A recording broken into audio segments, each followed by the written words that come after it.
పిత పుత్ర పవిత్ర ఆత్మ నామమున ఆమెన్. క్రీస్తునాథుని యందు ప్రియమైనటువంటి సహోదరి సహోదరులారా, మీ అందరికీ సామాన్య కాలం 15వ ఆదివారంలోకి స్వాగతం. ఇవాళ కూడా మనకు 3 రీడింగ్స్ ఉన్నాయి. ద్వితీయోపదేశ కాండము మొదటి రీడింగ్, రెండవది కొలస్సీలకు రాసిన లేఖ, మూడవది లూకాసు వార్త నుంచి మనము దేవుని యొక్క మాటలను వింటాము. ఆలస్యం చేయకుండా మొదటి రీడింగ్ని పరిశీలిద్దాము. మొదటిది ద్వితీయోపదేశ కాండము 30వ అధ్యాయము 10 నుంచి 14 వచనాలు. దీనికి ముందుగా మనం తెలుసుకోవాల్సినటువంటి నేపథ్యం ఏమిటి అని అంటే, దేవుడు మనందరికీ తెలుసు, దేవుడు ఇజ్రాయేలీలని ఈజిప్టు నుంచి బయటకు తీసుకొని వచ్చాడు. మోషే అనేటువంటి వ్యక్తి యొక్క నాయకత్వంలో తీసుకొని వచ్చాడు. తీసుకొచ్చిన తర్వాత ఇజ్రాయేలీలందరినీ ఒక పెద్ద కొండ దగ్గరకు తీసుకుని వెళ్ళి, సీనాయి కొండ దగ్గరికి, అక్కడ వాళ్ళందరితో ఒక ఒప్పందం చేసుకున్నాడు. మోషే మధ్యవర్తిత్వంలో కొన్ని జంతువులను బలి ఇచ్చి, ఆ జంతువుల యొక్క రక్తాన్ని ఇజ్రాయేలీలందరి మీద ప్రోక్షిస్తూ మోషే ప్రజలందరితో చెప్పాడు. ఏమనంటే, ఇదిగో దేవుడు మీతో చేసుకుంటున్నటువంటి రక్త నిబంధన ఇదే అని చెప్పడం చూస్తాము. దాన్ని మనము పాత నిబంధన అని చెప్పడం మనం చూస్తాం. ఆ తదనంతరం యెహోషువ అనేటువంటి వ్యక్తి యొక్క నాయకత్వంలో ప్రజలందరూ ఇజ్రాయేల్ దేశంలోకి ప్రవేశించారు. అయితే ఆ ప్రవేశించడానికి ముందుగా ప్రవేశిస్తూ ఉన్నటువంటి తరుణంలో, ప్రవేశించగానే ఇజ్రాయేలీలందరూ ఒక తరం దాటి వచ్చారు కనుక, 40 ఏళ్ళు దాటాయి కనుక, ఆ తరంలో పుట్టినటువంటి వారందరికీ తిరిగి మోషే యొక్క ఆజ్ఞలను వివరించారు. ఆ వివరించిన రెండోసారి వివరించారు కనుక దానికి ద్వితీయ ఉపదేశ కాండము అని పేరు పెట్టారు. అంటే రెండవసారి ఉపదేశించిన కాండము అని అర్థం. అంటే ఇంతకుముందు నిర్గమకాండము, లేవియ కాండము, సంఖ్యాకాండం ద్వారా దేవుడు అనేక విషయాలను తెలియజేశాడు కదా. ఆ విషయాలన్నింటినీ కూలంకషంగా మరలా ఒకసారి వివరిస్తూ చేసినటువంటి ఉపదేశమే ద్వితీయ ఉపదేశము, రెండవసారి చేసినటువంటి ఉపదేశం. అందులో ఈ మాటలు ఉన్నాయి. వాటి గురించి మనము లోతుగా ధ్యానించడానికి ప్రయత్నిద్దాం. ఇప్పుడు మీరు ప్రభువునకు విధేయులై ఈ ధర్మశాస్త్రమున లిఖింపబడిన ఆయన ఆజ్ఞలనెల్లా పాటించి పూర్ణ హృదయంతోనూ పూర్ణ ఆత్మతోనూ ఆయన యొద్దకు మరలి వత్తురేని పై దీవెనలెల్లా బడయుదురు.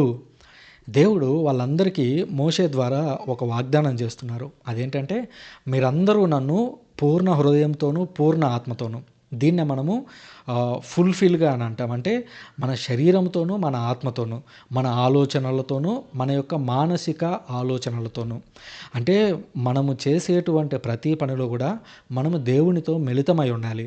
ఒక పని చేస్తూ ఉన్నప్పుడు, ఉదాహరణకి నేను ఒక పని చేస్తూ ఉన్నప్పుడు, ఈ పని ద్వారా నేను ఏమన్నా పాపం చేస్తున్నానా, నేను పుణ్యం చేస్తున్నానా, ఇది ఎవరికైనా ఉపయోగపడుతుందా లేదా అని మనం బేరీజు వేసుకుంటూ పూర్ణ హృదయంతోనూ పూర్ణ ఆత్మతోనూ మనము దేవుణ్ణి ఆరాధించాల్సి ఉంటుంది.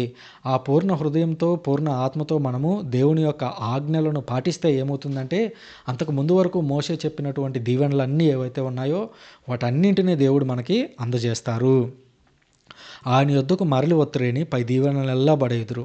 మీరందరూ ఈ ఎడారిలో ప్రయాణిస్తూ ఉండగా కొన్నిసార్లు తెలిసో తెలియకో తప్పులు చేసి ఉంటారు, దేవునికి దూరం అయిపోయి ఉంటారు, లేదా మానసికంగానైనా దూరం అయి ఉంటారు. అందుకని ఇక్కడ గమనిస్తే పూర్ణ హృదయము పూర్ణ ఆత్మ, అంటే మానసికంగాను శారీరకంగాను ఈ రెండిటల్లో ఏదో ఒకటి దూరం అయిపోతూ ఉంటాము. ఆ దూరమైన తరువాత ఇప్పుడు మరలా మనం తిరిగి ఆయన వద్దకు రావడానికి మరలా ఒక అవకాశం ఉంది. ఆ అవకాశాన్ని ఎలా ఉపయోగించుకోవాలి? మానసికంగాను శారీరకంగాను. ఈరోజు మనము దివ్యబలి పూజలో పాల్గొంటున్నా, లేదా పాప క్షమాపణ సంస్కారాన్ని అందుకుంటూ ఉన్నా, మనం గుర్తుంచుకోవాల్సింది ఏంటంటే, నేను మానసికంగా లేదా నా ఆలోచనల రూపంలో ఎలాంటి పాపాలు చేశాను, రెండవది నా శారీరకంగా శరీరాన్ని ఉపయోగించి ఎలాంటి పాపాలు చేశాను, ఈ రెండింటిని దేవా నేను నీ దగ్గర ఒప్పుకుంటున్నాను, నా పాపాల బలహీనత నుంచి నన్ను బయటపడేయి అని చెప్పి ఈ 2 విభాగాలతోనూ మనం దేవుణ్ణి అడుగుతూ ఉండాలి. సో ఈ 2 విభాగాలతో తిరిగి దేవుని వద్దకు వచ్చినట్లయితే మనము అప్పుడు దీవించబడతాము. నేడు నేను మీకు విధించు ఈ శాసనము కష్టమైనది కాదు. మీరందరూ అనుకుంటారు దేవుని యొక్క ఆజ్ఞలను పాటించడం చాలా కష్టమేమో అని, కానీ అది చాలా పెద్ద కష్టమేమీ కాదు. మీరు బాధపడొద్దు. అంతేకాదు అది అందుబాటులో లేనిది కాదు. అంటే నేను ఇది చేస్తే పాపమా, ఇది చేయకపోతే పాపమా అనేటువంటి విషయాలు తెలుసా తెలీదా అనేటువంటి డైలమాలో మీమాంసలో ఉండాల్సిన పనేం లేదు. ఎందుకనంటే ఈ విషయాల గురించి నేను మీకు అందజేస్తున్నాను మోషే ద్వారా. కాబట్టి దేన్ని పాటించాలి, దేన్ని పాటించకూడదు అనేటువంటి విషయాల గురించి మీరేమీ వర్రీ అవ్వద్దు. అది ఎక్కడో ఆకాశమున ఉన్నది కాదు. అంటే ఇది మాకు తెలుసో లేదో, ఈ ఆజ్ఞల గురించి తెలుసుకోవాలంటే, లేదా దేవుడు ఎలా దీవిస్తాడో తెలుసుకోవాలి అనంటే, అది ఎక్కడో ఆకాశంలో ఉంది, ఆకాశం వరకు వెళ్ళాలి, నేనంత ప్రయోగాలు చేయాలి, నేను అంత దూరం వెళ్ళి దాన్ని తెలుసుకోవాలి అని మీరు భావించాల్సిన పనేం లేదు. అది ఎక్కడో ఆకాశంలో ఉన్నదేమి కాదు. కనుక మేము ఆ శాసనమును విని పాటించుటకు ఆకాశమునకు ఎక్కిపోయి దాన్ని ఇచ్చటకు ఎవరు కొని వత్తురు అని మీరు అడగనక్కర్లేదు. అంటే ఇదేదో పెద్ద కష్టసాధ్యమైనటువంటి పని, సామాన్యులు దీన్ని అందుకోలేరు, సామాన్యులకి ఇది కనిపించేది కాదు అని మీరు భావించొద్దు. ఆకాశంలోకి ఎవరో ఎక్కిపోయి దాన్ని తీసుకొని రావాలి అనేటువంటి భావాలేమీ మీ మనసులో పెట్టుకోవద్దు. అది ఎక్కడో సముద్రంలోకి ఆవలను ఉన్నట్టుది కాదు, అది ఎక్కడో 7 సముద్రాల అవతల ఉంది, అక్కడి నుంచి మేము వెళ్ళి దాన్ని తెచ్చుకోవాలి అనేటువంటి బాధ మీకేమీ అక్కర్లేదు. కనుక మేము ఆ శాసనమును విని పాటించుటకు ఎవరు సముద్రములు దాటిపోయి దాన్ని ఇచ్చటకు కొని వత్తురు అని మీరు అడగనక్కర్లేదు. అంటే దేవుని యొక్క వాక్యం అంటే ఏమిటి, ఆ వాక్యం అనుగుణంగా ఎలా ఫాలో అవ్వాలి, ఆ వాక్యంలో ఉన్నటువంటి నిబంధనలు ఏమిటి, ఎలా బతికితే మనం దేవుని యొక్క సన్నిధికి చేరుకుంటాం అనేటువంటి ఈ విషయాల గురించి మీరు ఆకాశంలో వెతకాల్సిన పని లేదు, 7 సముద్రాల అవతల వెతకాల్సిన పని లేదు. అది ఎక్కడ ఉంది, ఈ పాయింట్ పైదానికి అంతటికి కూడా కేంద్రకం. ఇక్కడ ఏమంటున్నాడు చూడండి, ఆ వాక్కు మీ చెంతనే ఉన్నది, మీ నోటనే, మీ హృదయంలోనే ఉన్నది, కనుక మీరు ఈ శాసనము పాటింపుడు. ఇది ఎక్కడో దూరంగా ఉండేది కాదు, 7 సముద్రాల అవతల ఉండేది కాదు, పైన ఆకాశాలు 7 ఆకాశాల పైన ఉండేటువంటిది కాదు. ఇది ఎక్కడుందంటే ఆ వాక్కు మీ చెంతనే ఉన్నది, మీ నోట్లోనే ఉన్నది, మీ హృదయంలోనే ఉన్నది అని చెప్పడం చూస్తున్నాము. నిజానికి ఇది ఆనాటి ఇజ్రాయేలీలకి కాస్త కష్టమైనటువంటి అంశమేమో. ఎందుకంటే ఆనాటి చట్టము అనేది ఆ 10 ఆజ్ఞలు ఇచ్చినటువంటి రాళ్ళ రూపంలోనూ, లేదా మోషే రాసినటువంటి స్క్రోల్స్ రూపంలోనే ఉంది. కానీ ఈరోజు మనకి ఇంకా దగ్గరైంది. ఇంకా పాత నిబంధనలో ఉన్నటువంటి మోషే ఈ మాటలు ఎప్పుడైతే ఇజ్రాయేలీలు చెబుతున్నాడో ఆ కాలంతో పోలిస్తే ఈరోజు మనకి ఇంకా మరింత దగ్గరగా ఉంది. ఎందుకంటే యేసుక్రీస్తు వచ్చాడు. యేసుక్రీస్తు మనకు అందరికీ ఏం చేయాలో ఏం చేయకూడదో, దేవుని దగ్గరకు రావాలంటే ఏం చేయాలో ప్రతి విషయాన్ని మనకు క్లియర్గా తెలియజేశాడు. అంతేకాదు, ఏ వాక్కు గురించి అయితే మీరు వెతుకుతున్నారో, ఏ వాక్కునైతే మీరు పాటించాలనుకుంటున్నారో, ఏ వాక్కు వద్దకు వెళ్ళాలని మీరు ఆశపడుతున్నారో ఆ వాక్కు ఎవరో కాదు, నేనే అని చెప్పాడు యేసుక్రీస్తు.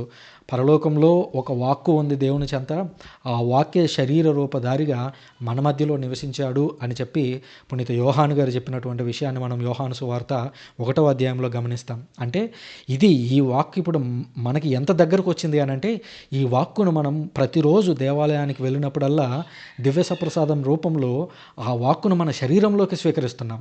అంటే పాత నిబంధనలో ఉన్నటువంటి ఇజ్రాయేలీలతో పోలిస్తే ఈ వాక్కు మనకి ఇంకెంత దగ్గరైంది అని అంటే, ఆ వాక్కును మనం తిని జీర్ణం చేసుకొని మన యొక్క శరీరంలో రక్తంలో సహా భాగం చేసుకుంటున్నాం.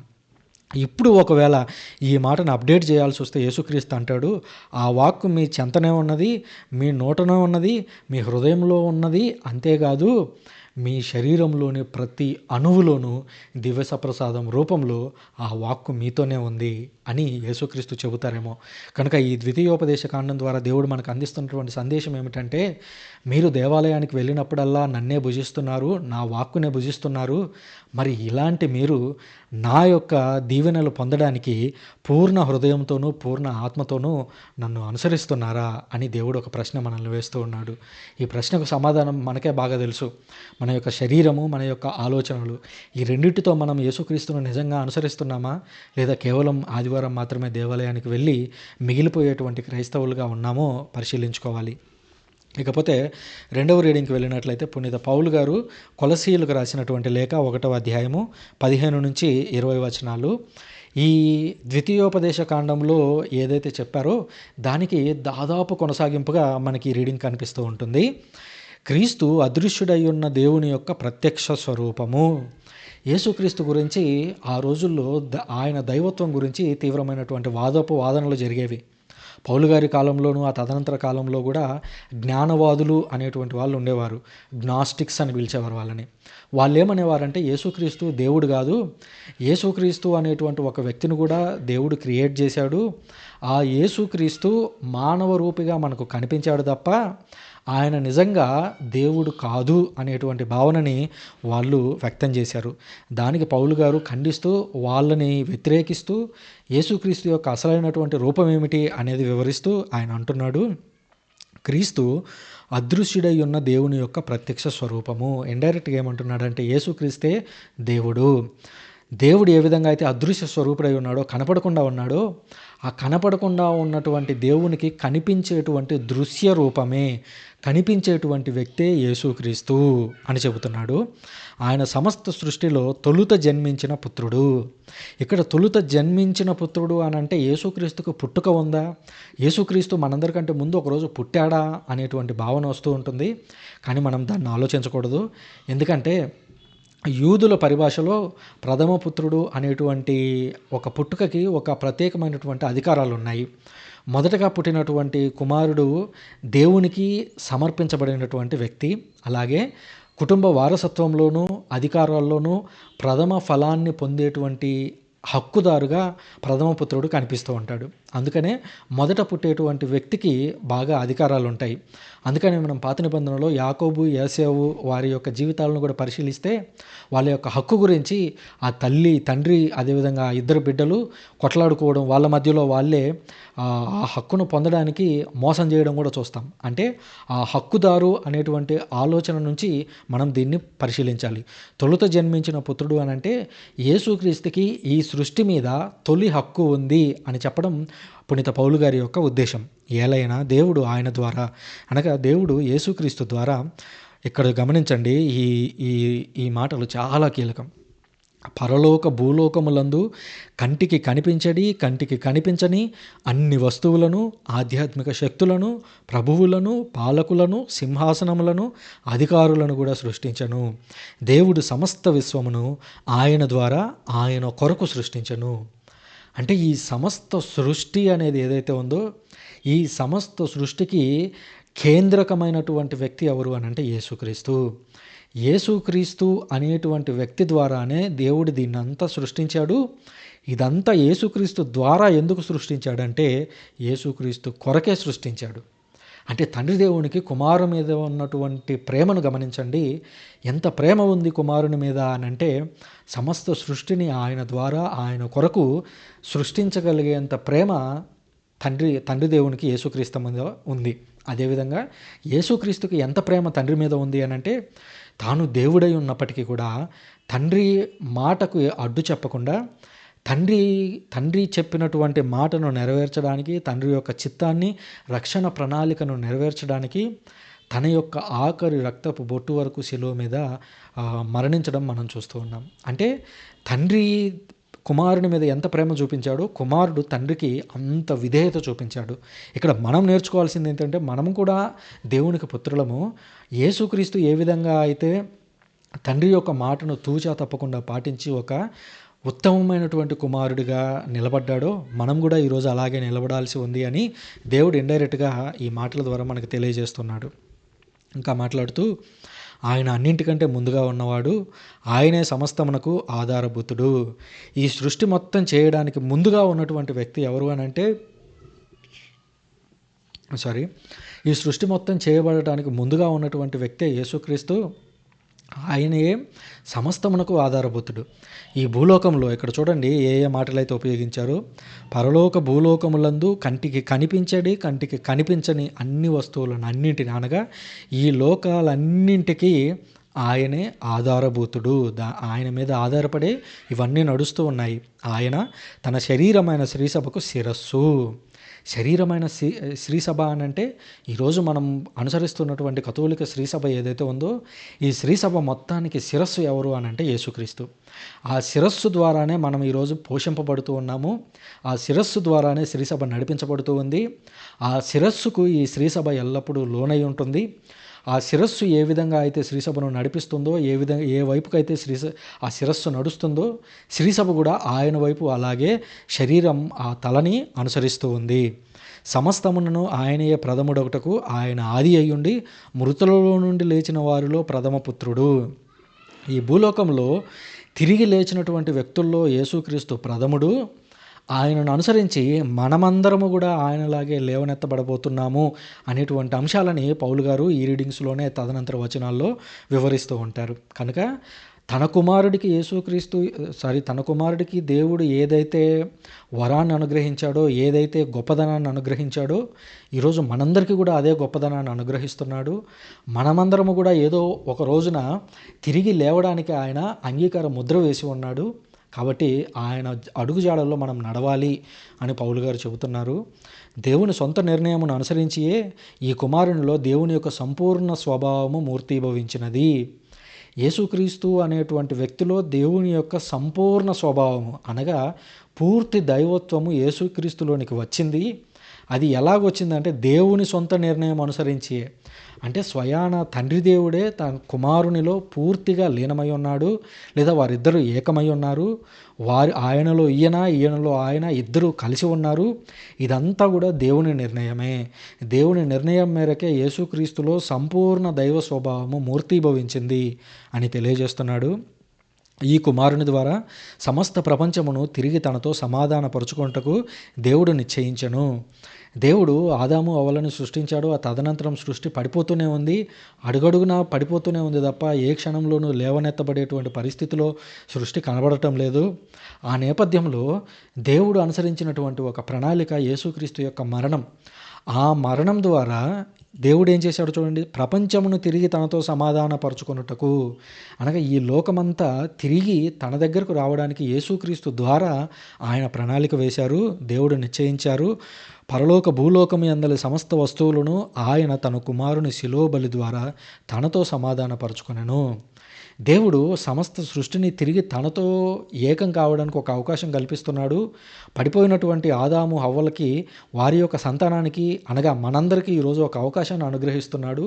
ఆ అవకాశం ఏమిటి అని అంటే, మనం యేసుక్రీస్తును విశ్వసించడం ద్వారా, యేసుక్రీస్తు శిలువ బలిలో విశ్వాసం ఉంచడం ద్వారా, యేసుక్రీస్తు శిలువ బలికి సాదృశ్యమైనటువంటి దివ్య బలి పూజలో పాల్గొనడం ద్వారా, దివ్య బలి పూజలో పాల్గొనేది యేసుక్రీస్తు యొక్క దివ్య శరీర రక్తాలను స్వీకరించడం ద్వారా మనమందరము తిరిగి తండ్రి దేవునితో పడటానికి దేవుడు ఒక అవకాశాన్ని మనకి ఇక్కడ కల్పించారు.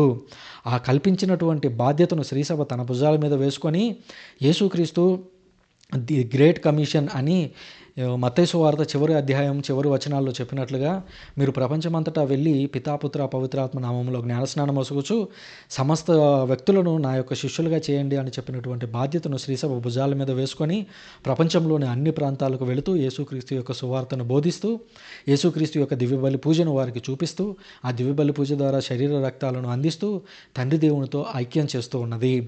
తన యొక్క కుమారుని మరణం ద్వారా శ్రీసభ తిరిగి ప్రజలందరినీ కూడా యేసుక్రీస్తు ద్వారా తండ్రి దేవునితో సమాధాన పడేటువంటి బాధ్యతను భుజాల మీద వేసుకొని దాన్ని ఈనాటికి ఫాలో అవుతుంది అనేటువంటి అంశాన్ని గుర్తుంచుకోవాలి.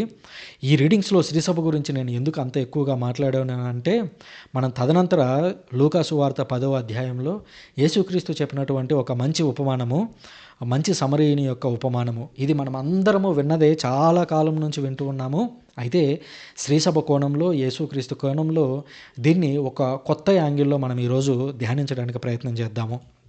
3వ రీడింగ్లోకి ప్రవేశిస్తున్నాం. లూకా శుభవార్త 10వ అధ్యాయము 25వ వచనం నుంచి 37వ వచనం వరకు. అంతటా ఒక ధర్మశాస్త్ర బోధకుడు లేచి, బోధకుడా, నిత్యజీవం పొందుటకు నేనేమి చేయవలను అని యేసుక్రీస్తును పరీక్షింపగోరి ప్రశ్నించెను. నిత్యజీవం పొందడానికి నేనేం చేయాలి, పరలోకంలో ప్రవేశించాలంటే నేనేం చేయాలి అని ఒక వ్యక్తి యేసుక్రీస్తును ప్రశ్నిస్తున్నాడు. అయితే జెన్యూన్గా ఆ ప్రశ్నకు సమాధానం తెలుసుకోవాలని ఆ వ్యక్తి అడగటం లేదు. బదులుగా ఎలా అడుగుతున్నాడు, యేసుక్రీస్తును పరీక్షించాలని, అతని జ్ఞానాన్ని పరీక్షించాలని, అతడు ఏదైనా తప్పు చెప్తే దాన్ని ఎత్తి చూపించి, ఇదిగో ఇతని దగ్గర సబ్జెక్ట్ లేదు అని చెప్పాలని నెగిటివ్ యాంగిల్లో అతడు అడగడానికి ప్రయత్నిస్తూ ఉన్నాడు. అందుకు యేసుక్రీస్తు చూడండి, ధర్మశాస్త్రమున ఏమని రాయబడి ఉన్నది, అది నీకెట్లు అర్థమవుతున్నది అని తిరుగు ప్రశ్న వేశాను. అయితే ఇతను ధర్మశాస్త్ర ఉపదేశకుడే కదా, కనుక నీకు ధర్మశాస్త్రం గురించి బాగానే తెలుసు కదా, ధర్మశాస్త్రం ప్రకారం నిత్యజీవం పొందాలంటే ఏం చేయాలి అనేది నీకు ఆల్రెడీ తెలిసే ఉంటుంది కదా, మరి ధర్మశాస్త్రం ప్రకారం నిత్యజీవం పొందాలంటే ఏం చేయాలని నీకు అర్థమైంది, దాని గురించి ఒకసారి వివరించు అని అంటే, అప్పుడు అతడు మాట్లాడుతూ యేసుక్రీస్తుతో ఈ విధంగా అంటున్నాడు, నీ దేవుడైన ప్రభువును నీ పూర్ణ హృదయంతోనూ, పూర్ణ ఆత్మతోనూ, పూర్ణ శక్తితోనూ, నీ పూర్ణ మనస్సుతోనూ ప్రేమింపము, నిన్ను నీవు ప్రేమించుకున్నట్లే నీ పొరుగువాడిని ప్రేమింపము అని రాయబడి ఉన్నది అని పలికెను. ఇది యూదులందరికీ బాగా తెలిసినటువంటి విషయమే. ఏ యూదుని అడిగినా కూడా ఆజ్ఞల యొక్క సారాంశాన్ని చెప్పండి అని అంటే కళ్ళు మూసుకొని ఈ మాటలను చెప్పేస్తారు. కాబట్టి ఇందులో ఏం డోకా లేదు. దీని గురించి నేను కూడా మీకు మరింత లోతుగా వివరించాల్సినటువంటి పని ఏమీ లేదు.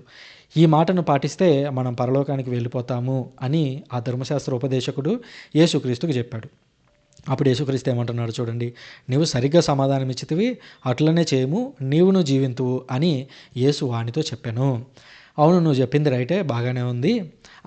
నువ్వు చెప్పినట్లుగానే ఫాలో అవ్వు, నువ్వు నిత్య జీవానికి వెళతావు అని అంటే అప్పుడు ఆ వ్యక్తి యేసుక్రీస్తును ఇంకా పరీక్షించాలని ఇంకొక అడుగు ముందుకు వేసి మరలా అంటున్నాడు. కానీ అతడు తనను సమర్థించుకున్నట్టుకై నా పొరుగువాడు ఎవడు అని యేసుక్రీస్తును అడిగాను. ఇక్కడ అన్నాడు కదా, నిన్ను నీవు ప్రేమించుకున్నట్లే నీ పొరుగువాడిని ప్రేమింపుమా అని ఉంది కదా, మరి నా పొరుగువాడు ఎవడు అని యేసుక్రీస్తును ప్రశ్నిస్తున్నాడు. ఈ మాటను కొంచెం లోతుగా ధ్యానిద్దాము. ఎందుకనంటే నా పొరుగువాడు ఎవడు అనేది ఈరోజు మనకు కూడా డౌట్ వస్తూనే ఉంటుంది. చిన్నప్పుడు నేను అనుకునేవాడిని, నీ సహోదరులు అనేటువంటి మాట వింటూ ఉంటాం కదా, నిన్ను నువ్వు ప్రేమించుకున్నట్లే నీ సహోదరులను కూడా అలాగే ప్రేమించండి అని అంటే, నేను ఎప్పుడో దాదాపుగా 5-10 తరగతుల మధ్యలో ఉన్నప్పుడు చర్చిలో ఫాదర్ ఈ మాట చెప్తూ ఉన్నప్పుడు నేను అనుకునేవాడిని, నా సోదరులు ఎవరైతే ఉన్నారో అనగా నా తమ్ముడు, నా అన్నదమ్ముళ్ళు, నా చెల్లెళ్ళు, వీళ్ళు ఎవరైతే ఉన్నారో వీళ్ళని నేను ప్రేమించాలి అని అనుకుంటూ ఉండేవాడిని అప్పుడు. ఆ తదనంతరం ఇంకొంచెం ఎదిగిన తర్వాత నా యొక్క విశాల దృక్పథం అనేది మరింత పెరిగి క్రైస్తవులందరూ ఎవరైతే ఉన్నారో వారందరూ నా సహోదరులే, వారందరూ నా ఇరుగు పొరుగు వారే, కాబట్టి నేను వాళ్ళందరినీ ప్రేమించాలి అని అర్థం చేసుకున్నాను.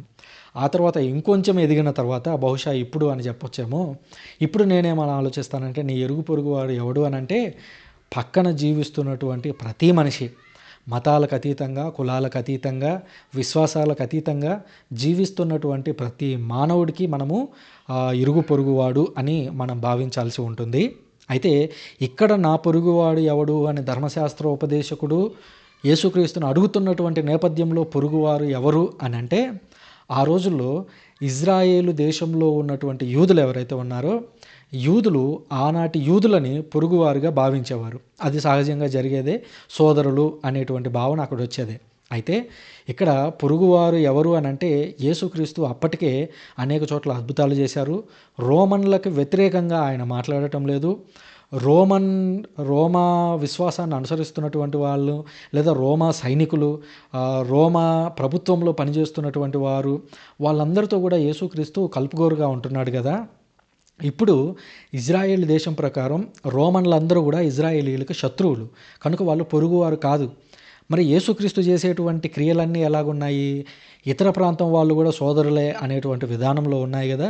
ఇప్పుడు నా పొరుగువాడు ఎవడు అని యేసుక్రీస్తును ఆ వ్యక్తి అడిగాడంటే యేసుక్రీస్తు ఏం చెప్పాలనుకుంటున్నాడు అని అంటే పొరుగున ఉన్నటువంటి ఇజ్రాయేలీలు అలాగే రోమన్లు కూడా మీ సోదరులే, ఇరుగు పొరుగు వారే అని ఆ ధర్మశాస్త్ర ఉపదేశకుడు సమాధానం ఎక్స్పెక్ట్ చేస్తున్నాడు.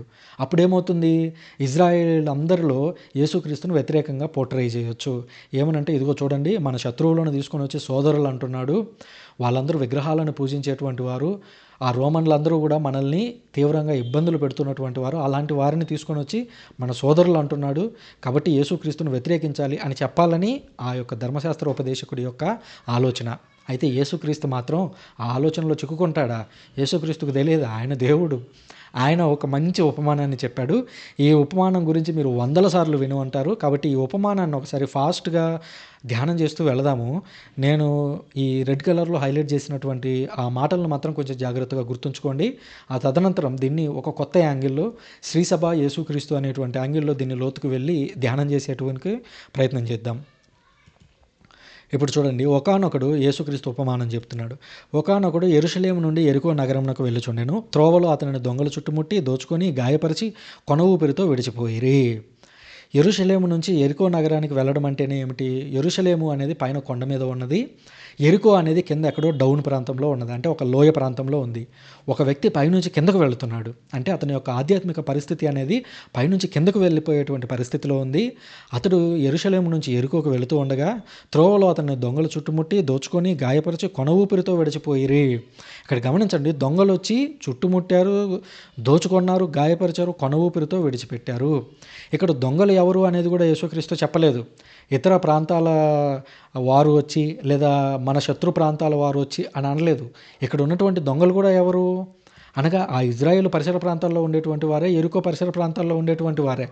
బహుశా వారందరూ ఇజ్రాయేలు ప్రాంతానికి చెందినటువంటి వారే. వాళ్ళొచ్చి చుట్టుముట్టి దోచుకొని గాయపరిచి కొన ఊపిరితో విడిచిపోయిరి. అతన్ని చంపలేదు, బదులుగా అతని దగ్గర ఉన్నదంతా కూడా దోచుకొని గాయపరిచి వెళ్ళిపోయారు. ఆ తదనంతరం ఒక యాజకుడు ఆ మార్గమున వెళ్ళుచు వాడిని చూచి తప్పుకొని పోయాను. యాజకుడు అంటే ఎవరు? దేవాలయంలో దేవునికి సేవలు చేసేటువంటి వ్యక్తి. దేవునికి సేవలు చేసి బలులు అర్పిస్తున్నటువంటి వ్యక్తి ఆ దారిలో వెళుతూ అక్కడ పడిపోయి ఉన్నాడే ఒక వ్యక్తి, ఇతడు నా జాతీయుడేనే, నా ఇజ్రాయేల్ ప్రాంతానికి చెందినటువంటి వ్యక్తేనే, ఇతను కూడా బలులు అర్పించేటువంటి వ్యక్తే కదా, అతను నేను కాపాడాలి అని ఆ యాజకుడు అనుకోలేదు. అటువైపు వచ్చి చూసి వెళ్ళిపోయాడు. ఆ పిదప ఒక లేవీయుడు ఆ మార్గంలో వెళుతూ వచ్చి వాడిని చూసి తొలగిపోయాను. లేవీయులు ఆ రోజుల్లో దేవుడు ఎంచుకున్నటువంటి జాతి. లేవీయులు ఒక రకంగా చెప్పాలంటే కాస్త చదువుకున్నటువంటి వారు, ధర్మశాస్త్రం తెలిసినటువంటి వారు. అలాంటి వ్యక్తులు కూడా వచ్చారు, చూశారు, వెళ్ళిపోయారు తప్ప ఆ వ్యక్తికి ఎలాంటి సపర్యలు చేయలేదు. పిదప ఒక సమరీయుడు అటు పయనమైపోవచ్చు వాడిని చూశాను. ఇప్పుడు మొదటగా యాజకుడు అన్నాడు, రెండవదిగా లేవీయుడు అన్నాడు, మూడవదిగా సమరీయుడు అన్నాడు. ఇక్కడ యాజకుడు లేవీయుడు అంటే ఎవరు? ఇజ్రాయేల్ దేశంలో వారి సొంత బంధువులు లేదా వారి యొక్క గోత్రాలకు చెందినటువంటి వ్యక్తులు, వారి తెగలకే చెందినటువంటి వ్యక్తులు. కానీ ఈ సమరీయులు ఎవరు? ఈ మా మా జాతికి చెందినటువంటి వారు కాదు వీళ్ళు అని యూదులు ఎవరినైతే తిరస్కరించారో, ఎవరినైతే దూరంగా పెట్టారో వారే ఈ సమరీయులు. అంటే సమరీయులకి యూదులకి మధ్య పొత్తు లేదు. వారి ప్రాంతంలోకి వీళ్ళు వెళ్ళరు, వీళ్ళ ప్రాంతంలోకి వాళ్ళు వెళ్ళరు. ఆ సమరయ ప్రాంతాన్ని దాటి వెళ్ళాల్సి వచ్చినప్పుడు కూడా, సమరయ ప్రాంతంలో గుండా వెళ్ళాల్సి వచ్చినప్పుడు రోడ్డు షార్ట్ కట్ అయినప్పటికీ వేరే ప్రాంతంలో గుండా ఇదూమియా అనేటువంటి ఒక ప్రాంతం గుండా యూదులు పైభాగానికి గలిలయ ప్రాంతానికి వెళుతూ ఉండేటువంటి వారు. అంటే కనీసం వారి యొక్క భూభాగంలో నుంచి కూడా వెళ్ళడానికి ఇష్టపడేటువంటి వారు కాదు. ఈ నేపథ్యంలోనే మనము యోహాను సువార్త 4వ అధ్యాయంలో చూస్తాము. యేసుక్రీస్తు స్వయంగా ఆ సమరయుల ప్రాంతం గుండా సికారు అనేటువంటి ఒక పట్టణం గుండా వెళ్ళడం మనం చూస్తాం. అంటే ఆ బ్యారియర్ని యేసుక్రీస్తు అక్కడ బ్రేక్ చేశాడని మనం అర్థం చేసుకోవచ్చు. ఇక్కడికి వద్దాం మళ్ళీ. పిదప ఒక సమరయుడు. ఈ సమరయుడు ఎవరు? ఇప్పుడు యెరూషలేము నుంచి వెళుతూ గాయపడినటువంటి ఆ వ్యక్తి అయితే ఉన్నాడో ఆ వ్యక్తి సొంత తెగకు చెందినటువంటి వ్యక్తి. ఈ దొంగలు ఎవరైతే దోచుకున్నారో వాళ్ళ సొంత తెగకు చెందినటువంటి వ్యక్తి. ఈ యాజకుడు ఎవరైతే ఉన్నారో ఆ సొంత తెగకు చెందినటువంటి వ్యక్తి. ఈ లేవీయుడు ఎవరైతే ఉన్నారో వీళ్ళందరూ అంగీకరించగలిగేటువంటి వ్యక్తే. అయినప్పటికీ ఈ సమరీయుడు ఎవరు అని అంటే వీళ్ళందరూ వ్యతిరేకించి వీళ్ళందరూ తిట్టేటువంటి వ్యక్తులే ఈ సమరీయులు. అంటే వీళ్ళిద్దరికి మధ్య వైరము, ఒకరినొకరు పట్టించుకోరు. అయినప్పటికీ ఆ సమరీయుడు ఏం చేశాడు చూడండి. పిదప ఒక సమరీయుడు అటు పయనమైపోవచ్చు, అతన్ని చూశాను. వానిని చూడగానే అతడు జాలిపడి, చూడండి జాలిపడి అనేటువంటి మాట, జాలిపడి వాని దగ్గరికి వెళ్ళి గాయములకు తైలము ద్రాక్షారసము పోసి కట్టెను. పిమ్మట వాడిని తన వాహనంపై కూర్చుండబెట్టి ఒక సత్రానికి తీసుకుని పోయి పరామర్శించను. అంటే ఇండైరెక్ట్గా అతన్ని బాగుపడాలని అతను సమరీయుడు కోరుకోవడం మాత్రమే కాదు, అతను ఖర్చు చెల్లించాడు. ఏదైతే డబ్బులు అవసరమో దాన్ని మొత్తాన్ని సత్రపు యజమానుని చేతిలో పెట్టి మరలా నేను వచ్చి చెల్లిస్తాను కావాలంటే అని చెప్పి వెళ్ళడం చూస్తున్నాము. దొంగల చేతిలో పడిన వాడికి పై ముగ్గురిలో పొరుగువాడు ఎవడు అని యేసు అడిగాను. కనికరం చూపిన వాడే అని ధర్మశాస్త్ర బోధకుడు సమాధానం ఇచ్చను. ఇప్పుడు ఇండైరెక్ట్గా యేసుక్రీస్తు ఏం చేశాడంటే ఆ ధర్మశాస్త్ర ఉపదేశకుడు నోటనే చెప్పించాడు, ఎవరైతే శత్రువులు ఉన్నారో మంచి చేసినప్పుడు ఆ శత్రువులే పొరుగువాడు అని ఇండైరెక్ట్గా అతనితోనే ఒప్పించాడు. అప్పుడు యేసుక్రీస్తు వెళ్ళి నీవును అట్లనే చేయము అని పలికాడు. అంటే ఇండైరెక్ట్గా ఆ వ్యక్తి చేతనే అతనికి సమాధానం ఇప్పింపజేశాడు. ఇదంతా మనకు తెలిసిందే, ప్రతి వారం వింటూనే ఉంటారు. అయితే ఇప్పుడు ఈ ఉపమానాన్ని కొంచెం లోతుగా యేసుక్రీస్తు శ్రీసభ అనేటువంటి అంశంలో గుండా ధ్యానిద్దాము. ఇప్పుడు చూడండి, ఒకానొకడు యెరూషలేము నుండి యెరికో నగరంకు వెళ్తున్నాడు. అంటే అత్యంత హయ్యెస్ట్ కొండ మీద ఉన్నటువంటి యెరూషలేము నుంచి యెరికో వైపు వెళుతూ ఉన్నాడు. ఇక్కడ ఎవరు కనిపిస్తున్నారు మనకి? ఆదాము అనేటువంటి వ్యక్తి కనిపిస్తున్నాడు. ఆదామును దేవుడు ఒక గొప్ప స్థితిలో కలిగించాడు. అతను దేవుని యొక్క మహిమలో పుట్టినటువంటి వ్యక్తి, దేవుని మహిమలో తయారు చేయబడినటువంటి వ్యక్తి. ఆ మహిమలో నుంచి ఆదాము ఎప్పుడైతే తప్పు చేశాడో యెరికో నగరానికి వెళ్ళినట్లుగా అతడు తప్పులోకి పడిపోయాడు. పడిపోయిన అనంతరం దొంగలు చుట్టుముట్టి దోచుకొని గాయపరిచి కొన ఊపిరితో విడిచిపోయాను. ఆ విధంగా సైతాను ఆదాము అవ్వలను ఏం చేశాడు? ఆదాము అవ్వలను చుట్టుముట్టి వాళ్ళ యొక్క మహిమను దోచుకొని వాళ్ళని ఆధ్యాత్మికంగా మానసికంగా గాయపరిచి కొన ఊపిరితో విడిచిపోయాడు. అంటే వాళ్ళు బతికున్నారే కానీ ఆధ్యాత్మికంగా దేవునికి దూరం అయిపోయారు. ఆ కొన ఊపిరితో ఉన్నటువంటి ఆదాము దగ్గరికి అనేక మంది యాజకులు వచ్చారు. ఆ ఆదాము యొక్క పుత్రుల దగ్గరికి, అనగా ఇజ్రాయేల్ ప్రజల దగ్గరికి మోషే అనేటువంటి ప్రవక్తలు వచ్చారు, లేదా అనేక మంది యాజకులు వచ్చారు. యాజకులు వచ్చి బలులు అర్పించారు. అలా వాళ్ళందరూ ఏదో ఒకటి చేసి వెళ్ళిపోతూ ఉన్నారు. కానీ వాళ్ళ వల్ల ఎలాంటి ప్రయోజనము కలగలేదు ఆదాముకి. కానీ పెదప ఒక సమరయుడు అతడు పయనమైపోవచ్చు అతన్ని చూశాను. ఎవరైతే యూదులందరూ శత్రువులను భావిస్తున్నారో ఆ వ్యక్తి వచ్చి అతన్ని చూశాడు. ఇప్పుడు ఇజ్రాయేల్ దేశం మొత్తం యేసుక్రీస్తుని ఒక శత్రువుగా చూస్తూ ఉంది కదా. ఇతడు రోమన్లకు సపోర్ట్ చేస్తున్నాడు, లేదా సుంకరులను పాపులను తన దగ్గర చేర్చుకుంటున్నాడు అని యేసుక్రీస్తును వ్యతిరేకిస్తున్నటువంటి వ్యక్తులు, అనగా యేసుక్రీస్తు ఇక్కడ సమరయుడు. ఆ సమరయుడు ఆదాము లేదా ఆదాము యొక్క పిల్లలను, ఆదాము యొక్క జాతిని చూసి వాళ్ళ మీద జాలిపడి, అనగా యేసుక్రీస్తు మనందరి మీద జాలిపడి మన దగ్గరకు వచ్చి మన గాయాలకు తైలాన్ని ద్రాక్షారసమును పోసి కట్టుకట్టెను. మనందరికీ స్వస్థతలు ఇచ్చారు. మనందరికీ ఇక్కడ చూడండి ద్రాక్షారసాన్ని ఇచ్చాడు. మనకు యేసుక్రీస్తుతో ఒక ద్రాక్షారసం బాగా మిళితమై ఉంది. ఏమిటది? దివ్యసప్రసాదము.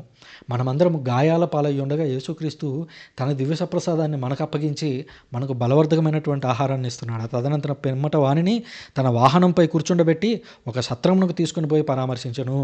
అతన్ని ఏం చేశాడు? తీసుకొని వెళ్ళి, లేదా యేసుక్రీస్తు పూర్తిగా అతనికి చికిత్స చేయడం లేదు, బదులుగా ఏం చేశాడంటే తీసుకొని వెళ్ళి ఒక సత్రంలో ఉంచాడు. ఆ సత్రం యజమానికి బాధ్యతలు అప్పగించాడు. అలాగే ఈరోజు మనల్ని అందరినీ తీసుకొని వెళ్ళి శ్రీసభ అనేటువంటి శ్రీసభ చేతిలో పెట్టాడు. శ్రీసభ యజమానులు, పోపు గారు కావచ్చు, బిషపులు కావచ్చు, ఫాదర్లు కావచ్చు, వాళ్ళందరి అధీనంలో మనల్ని ఉంచాడు. ఆ పోపు గారికి, శ్రీసభ అధికారులకు చెబుతున్నాడు దేవుడు ఏమని? సత్రపు యజమాని చేతుల్లో పెట్టి, అనగా దేవుడు తన యొక్క ఆధ్యాత్మిక అధికారాలను, దేవుని యొక్క హీలింగ్ గుణాలు ఏవైతే ఉంటాయో, స్వస్థపరిచే గుణాలు, వాటన్నింటినీ శ్రీసభలోని అధికారుల చేతిలో పెట్టి వీనిని పరామర్శింపము, అనగా నీ దగ్గరికి వచ్చినటువంటి ఈ శ్రీసభ దగ్గరకు వచ్చినటువంటి ఈ వ్యక్తిని పరామర్శింపము. నీకు ఎక్కువ వ్యయమైనచో తిరిగి వచ్చిన పిమ్మట నేను చెల్లింపగలను. ఒకవేళ నువ్వు ఎక్కువగా కష్టపడితే ఈ వ్యక్తి గురించి నేను రెండవ రాకడలో తిరిగి వస్తాను కదా, వచ్చినప్పుడు నేను నీకు జీతం చెల్లిస్తాను, అనగా నీకు పరలోక భాగ్యాన్ని అనుగ్రహిస్తాను అని చెప్పాను. ఇక్కడ యేసుక్రీస్తు ఎవరు అని అంటే మంచి సమరయుడిగా కనిపిస్తూ ఉన్నాడు. యేసుక్రీస్తు తీసుకుని వెళ్ళినటువంటి సత్రపు శాల ఏదైతే ఉందో అదే శ్రీసభ. ఆ శ్రీసభలో మనం ఉన్నప్పుడు శ్రీసభ అధికారుల ద్వారా దేవుడు మనల్ని పోషిస్తూ ఉన్నాడు. తైలాన్ని, ద్రాక్షరసాన్ని కట్టి, అనగా దివస ప్రసాదాన్ని మనకు అనుగ్రహించి దేవుడు మనల్ని అందరినీ తన వైపు చేర్చుకుంటూ ఉన్నాడు. మరి ఆ శ్రీసభలో ఉన్నటువంటి మనము ఇరుగు పొరుగు వారి మీద జాలిని చూపించగలుగుతున్నామా? ఇదిగో ముందుగా చెప్పినట్లుగా యేసుక్రీస్తు ఏదైతే ఆజ్ఞలను పాటించమని చెప్పాడో పూర్ణ హృదయంతోనూ పూర్ణ ఆత్మతోనూ మనం దేవుని యొక్క ఆజ్ఞలను అనుసరిస్తూ ఉన్నామా? ఆ వాక్కు మన చెంతనే ఉన్నది కదా. ప్రతి ఆదివారం దివ్యస ప్రసాదం తీసుకుంటూ ఉన్నప్పుడు ఆయన మన శరీరంలో ప్రవేశించి మన యొక్క నరాల్లో ఆయన జీర్ణమవుతూ ఉన్నాడు కదా. మరి ఆయన మాటలను మనం వింటున్నామా? ఆయన మాటలను మనం అనుసరిస్తూ ఉన్నామా? ఆ కుమారుని శిలువ బలి ద్వారా మనం దేవునితో ఐక్యమవుతూ ఉండగా ఆ శిలువ బలికి సూచనగా ఉన్నటువంటి దివ్యబలి పూజలో ఈరోజు పాల్గొంటున్నామా? దివస ప్రసాదాలను తీసుకుంటున్నామా లేదా అనేది ఒకసారి మనల్ని మనం పరిశీలన చేసుకుందాం. దీని మీద మీకు ఇంకేమైనా సందేహాలు ఉంటే కామెంట్ బాక్స్ ద్వారా నాకు తెలియజేయండి. Thank you very much. పితా, పుత్ర, పవిత్రాత్మ నామమున ఆమెన్.